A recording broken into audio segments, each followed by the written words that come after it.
This is a device that should not exist. Not because anyone suppressed it, not because it belongs to mythology, but because the civilization that built it had no business building it. 82 corroded bronze fragments sit in a museum in Athens right now, representing a machine so mechanically advanced that nothing comparable would appear anywhere on Earth for more than 1,000 years. And that finding comes not from speculation, but from peer-reviewed scholarship, X-ray tomography, and some of the most rigorous archaeoengineering analysis ever conducted on a single object. The Antikythera Mechanism does not fit the story we tell about the ancient world, and the more precisely scientists examine it, the less it fits.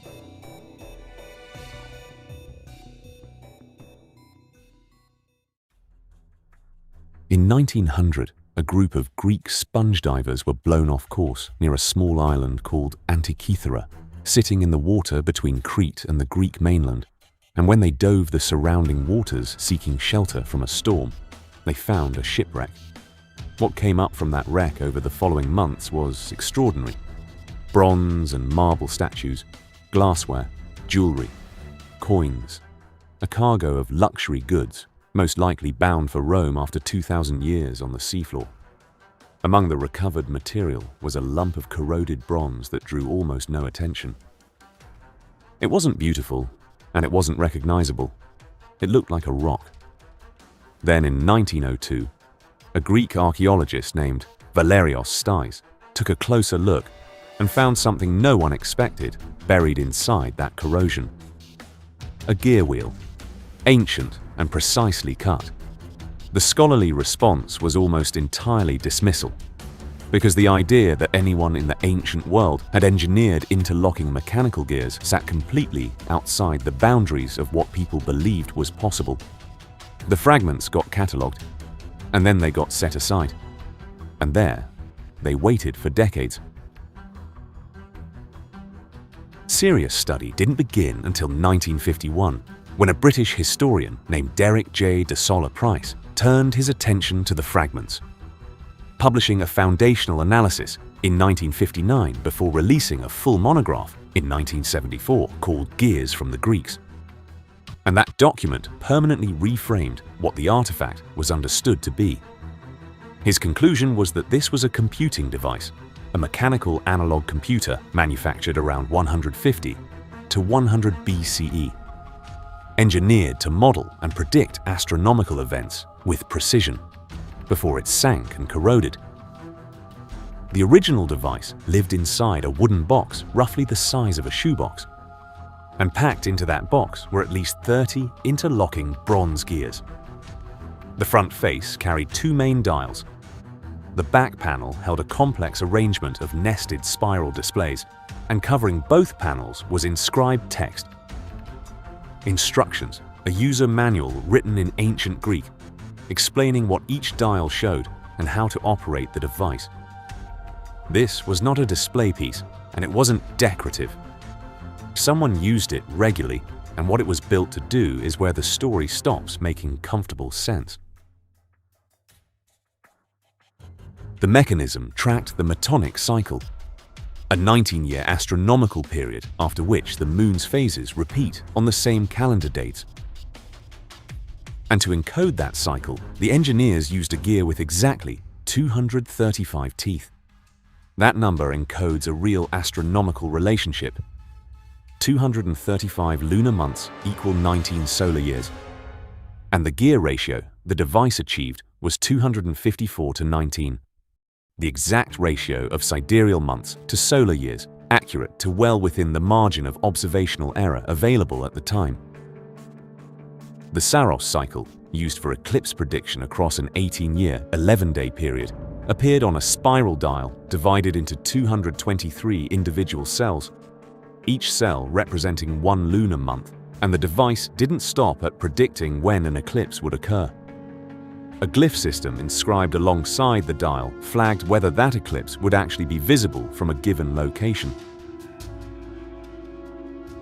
Beyond that, the mechanism tracked the Calippic cycle across 76 years for calendar correction, tracked the exeligmos across 54 years for even finer eclipse timing, displayed the positions of the sun and moon against the zodiac, and modeled the moon's phase using a small rotating sphere, half black, half white, mounted within the housing. And then there's a detail that tends to stop people cold when they encounter it. The device tracked the Pan-Hellenic Games, the Olympic Games, the Pythian, Isthmian, and Nemean Games. The 4-year Olympic cycle sat on this instrument alongside eclipse mechanics and lunar phase modeling, which tells us something specific about whoever owned it. They needed to know when the next festival was scheduled, and they needed that information alongside their astronomical data. The inscriptions confirmed all of it, naming each cycle by its known astronomical term and describing how to read each dial, which means the people using this device understood it completely. The gear teeth on the Antikythera mechanism are cut in an equilateral triangle profile, consistent with precision clockmaking traditions that would develop centuries later. And that style of tooth cutting appears nowhere else in the ancient archaeological record. But the tooth profile is not even the most troubling detail. Inside the mechanism, engineers used what's called a pin and slot device to model the moon's variable speed across its orbit, accounting for the fact that the moon moves faster when it's closer to Earth and slower when it's farther away. Solving that problem mechanically requires first understanding that the moon's motion is not uniform, and then designing a physical system that replicates the variation accurately enough to be useful. And that specific solution, the pin and slot arrangement for variable orbital speed, was not reinvented in Europe until the medieval Islamic world, long after the Antikythera mechanism had already spent centuries underwater. What the field keeps returning to is the implication sitting underneath all of this. A device this refined, this miniaturized, this precisely geared, cannot be a first attempt. The precision of the gear trains, the miniaturization required to fit the whole system into a shoebox, the multiple interlocking astronomical functions, these point to a manufacturing tradition, a lineage of instrument making built on prior generations of development and iteration. None of that prior work has survived. No prototypes, no simpler predecessors, no intermediate stages, nothing. The Antikythera mechanism arrives in the archaeological record fully formed, representing capabilities that then vanish entirely for more than 1,000 years. And that gap is not a fringe claim. It is the consensus finding of the field. One ancient writer comes close to describing something like this device, and the writer is Cicero, working in the 1st century BCE, contemporaneous with the very ship that carried this mechanism to the bottom of the sea. In a surviving text, Cicero describes a mechanical sphere that modeled the motions of the sun, the moon, and the 5 known planets, attributing the design to the tradition of Archimedes, and he writes about it without treating it as miraculous. He describes it the way someone would describe an impressive but known type of instrument, something worth noting rather than something that overturns understanding. That passage is documented. Cicero is not describing the Antikythera mechanism specifically, but he's describing a world where devices that model the cosmos mechanically were real enough to be seen and commented on without astonishment. And that has a specific implication. If a device of this type wasn't miraculous to an educated Roman observer, then the Antikythera mechanism was probably not unique. It was likely one of several, perhaps many, produced within a tradition sophisticated enough to be known across the Mediterranean world, and then lost so completely that we spent 2,000 years unaware it had ever existed. The current scholarly consensus holds that there was a manufacturing tradition, possibly centered on the island of Rhodes, based on the astronomical calibration embedded in the mechanism's design, and that tradition did not survive. Every other product of it is gone, which in some ways makes the situation stranger than a unique, impossible object would. The question isn't only how this was built.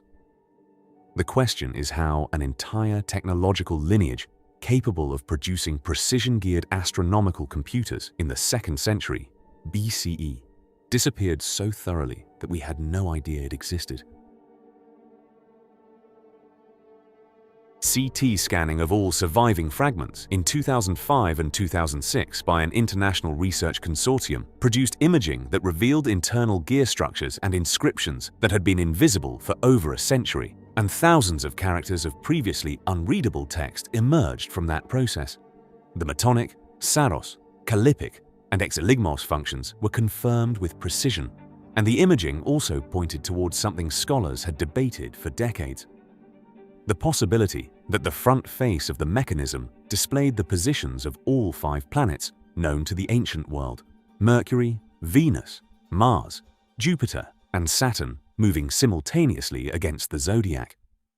In 2021, the UCL Antikythera research team published a proposed full reconstruction in Scientific Reports, and what they described, based on the newly readable inscriptions and the geometric constraints of the surviving gearwork, was a front panel that showed the Sun, Moon, and all 5 planets in motion at once. A working mechanical model of the known solar system, portable enough to carry, built before the birth of Julius Caesar.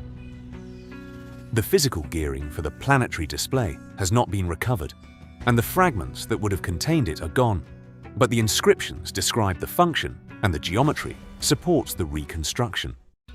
The UCL model is an engineering hypothesis grounded in primary evidence, and it remains the most complete reconstruction proposed to date.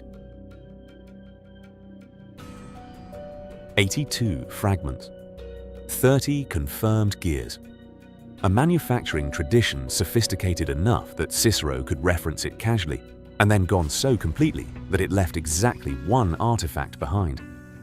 The Antikythera mechanism is unsettling in a specific way, not because it resists explanation, but because the explanation it demands is one the evidence can't finish. What survives points to a tradition of precision instrument making that was real and functioning, producing objects of extraordinary sophistication in the ancient Greek world, and then disappeared without leaving a trail anyone can follow. What we have is the endpoint of something, one object that survived, because it sank and sat sealed in cold seawater for 2,000 years, waiting a century past its own discovery to be properly examined.